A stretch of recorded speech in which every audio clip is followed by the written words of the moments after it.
This problem is for white to escape by capturing some of black's stones. So once again, we have cutting point, couple of throw-ins. These are all good for white, and white needs to create a little more. So white needs to push here. This is very important. If black connects here, then this is another cutting point that white can try. And now white needs to be careful. White must throw in here first.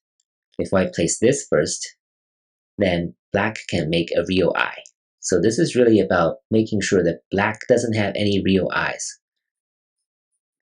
So white plays here first, black captures, and now white plays this. So this is another fake eye. And now black will have to connect all these cutting points, throw-ins, but it'll be too late. This will be a connect and die situation for black. So this is the correct sequence. Of course, if black captures here, then this will be a race to capture.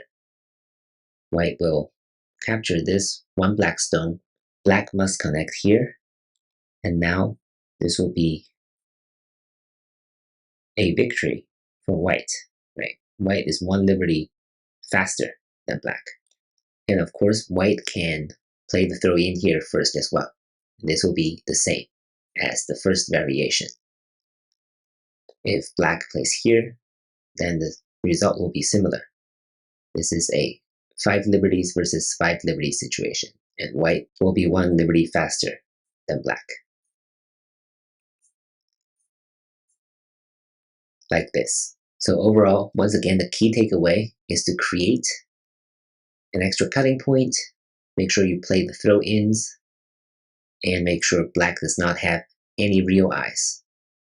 And that's how you capture black, by connect and die. Thank you for watching.